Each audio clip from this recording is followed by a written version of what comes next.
Today we're going to focus on how to create a template in WEBForms. To get to the WEBForms dashboard, you're going to first log into Matrix. When you log into Matrix, you're going to go over here to the Tools tab and then click on WEBForms. We have a single sign-on system, so you will always get to WEBForms the same way. Once you're in the WEBForms dashboard, you're going to come over to the left and you're going to click on the settings. In the settings, you're going to click on Transaction Templates. And this is where we're going to create our new templates. When you get into this section, you might see that you have some existing templates already. Some of these could be coming over from our previous version, ones that you had created a while ago, or they could be ones that have been created by your office or your brokerage. They have the ability to do that and share them with their members. If you see an icon like this, it's one that has come from your office. And if you go over to the traffic light menu, you will see that you cannot edit or delete them. You can only copy them and view them.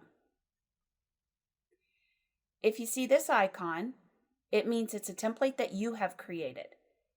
Typically, I use all capital letters when I create and name a template, and sometimes I date it just so I know which one is the latest version when I go to choose a template.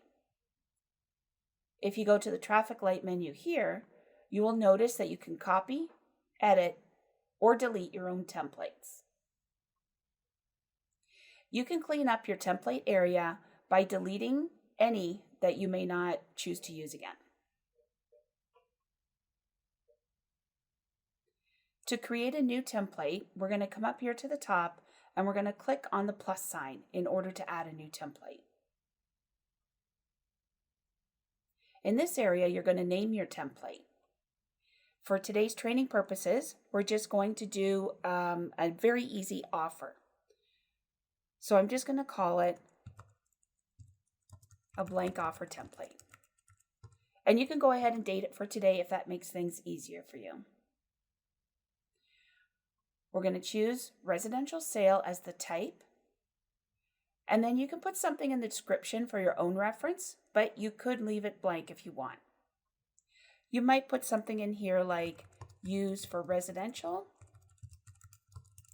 and for condo. Be sure to save it.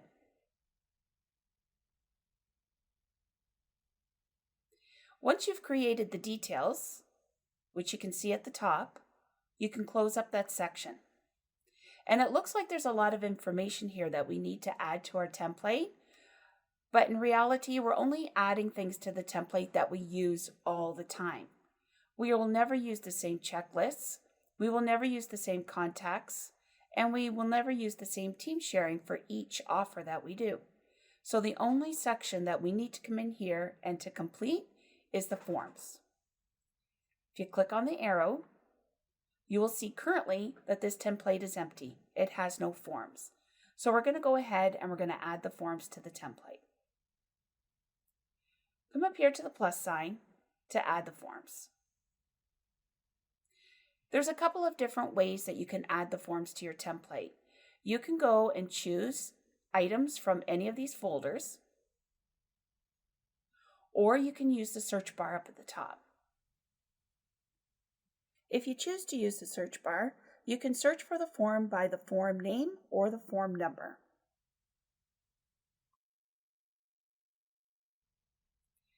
So we're going to start off and we're going to add the different forms to a typical offer template. You can add as many forms as you want. My recommendation is to add all the forms that you think you will need. Just because you have the forms in your template does not mean you need to use them for every transaction, but it's easier to have them there than try and add them later. So the first form that we're going to add is going to be the agreement of purchase. That is form 100. You can see if I type in the form 100, several different options show up. Be sure you use the one that says Ontario. You will also have a French version show up. Make sure you use the one that's English. You can also see that if I choose to type in agreement of purchase and sale, I will get the same results. Once you have the form that you are going to use, we're going to use the selection circle beside it. Be careful not to go and add it right away. We're merely adding them to the basket. When we get a basket full, then we're going to add them into our template. If you'd like to see where you're at with your selections, you can always click on the basket. Any item that you feel you have there in error, you can click on the minus sign to delete it.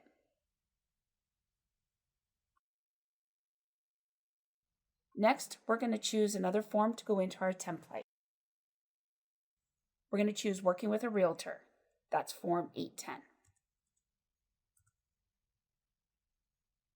Choose the one with Ontario. That's English. Use your selection circle. And notice that now I have 2 forms in my basket. Another item that we're going to add in here is 300. Buyer representation agreement. Use the selection circle. Notice that I have it in the basket. Let's add one more form. We're going to need a notice of fulfillment, Form 124. But typically, we would use more than one notice of fulfillment. This system currently only allows you to choose one at a time. If I were going to try and select it again, it would just deselect it. So in this case, when you need more than one of a form, which could be FinTrack or a waiver, you're going to come in and add all of your forms to your template. Notice the forms that I've chosen are here in the order that I chose them. But I need to go back and I need to select a couple more. I need notice of fulfillment, and I'm also going to choose a FinTrack form. So I'm going to come back up here to the plus sign. And in the same manner as before, I'm going to continue to add forms into my template. I'm going to choose another notice of fulfillment. And I'm going to choose a FinTrack form, which is Form 630. I'm going to come up here and I'm going to add them to my template. When you add subsequent forms, you need to click on the arrow to see which forms you've added. If you use your selection circle and put them in the basket, you'll see that you have the opportunity to print them or to delete them. Using the traffic light menu, you can see you have the opportunity to preview them, download them, delete, add a mandatory lock, edit the form, or this is one of the ways to send it to Authentisign. Also notice the crosshairs every time I move to another form. This is how you're going to move the forms around so they're in a method that makes sense to you. Which form do you like to fill out first? Which one second? Which one third? If you would like to fill out your FinTrack forms after you're working with a realtor, you can simply move it around. Once you have the forms in the order that you want, they will remain in that order. Now that we have all of the forms in our transaction template, we can go one step further and we can add some clauses to our agreement of purchase and sale. You're going to do that by simply clicking on the agreement of purchase and sale. Our clauses are added into page 6.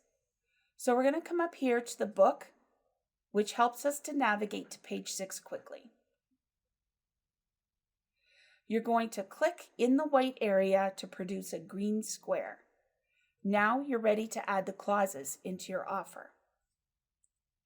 You're going to come up here into the clause section, and you have 3 choices: personal clauses, office clauses, or system clauses. System clauses everybody will have. Office clauses are clauses added to your web forms by your brokerage. And you also have personal clauses. Personal clauses we'll go over at another time, but they're created in a way that is useful to you, whether you have all separate clauses in here or whether you do like I did here, and I created different folders for different types of clauses. This way, I don't have to go search through all the standard clauses or system clauses to find the ones that I'm looking for. So I'm going to go to my personal clauses, and I'm going to select all the clauses that I've put in my mandatory file folder. Now the clauses will go in the order that you select them. So I'm going to come down to the bottom and I'm going to start with pay all costs and pay the balance. And then I'm going to add my conditions and several other clauses that we like to put in each offer. Once I have all the clauses selected, you can see that they have gone into my basket by using the selection circles. I can click on OK to add them into my template. I can also continue to search for more clauses by using the search box, or I can go back and I can select some clauses from one of the other file folders. Perhaps I need to have a clause for my optional one. Let's add a pool clause.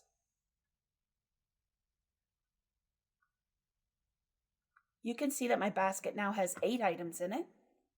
I'm going to click on OK to put them into my template. I can see that my font here is a good font, but it's in bold.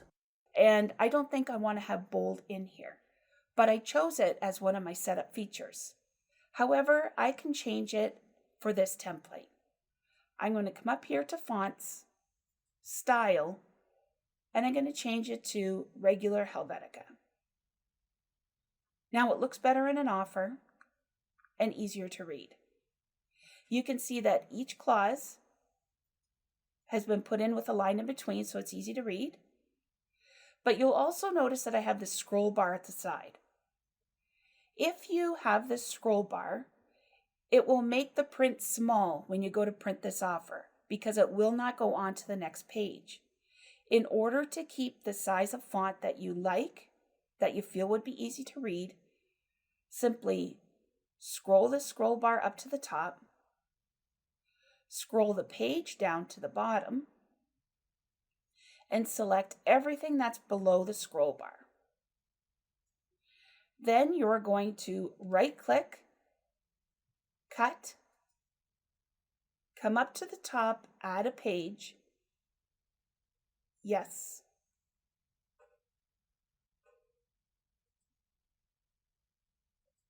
Come over here to easily find my new page, page 7. Click in the white space to get a green square, right-click, and paste. And now if I go back up to my previous page, you'll see the scroll bar is gone and it will print nicely.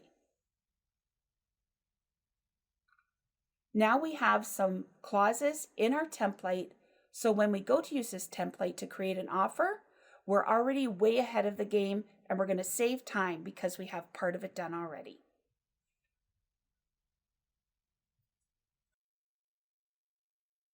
You could get a little more creative and create a template for each listing type or each offer type. Or you could keep it simple and just create a basic one for listings and a basic one for offers, adding the documents you would need for either one. To register for a WEBForms class, you can find registration instructions on Matrix under News and Alerts, or by accessing Realtor link under the Education tab, or by sending an email to learning@lstar.ca.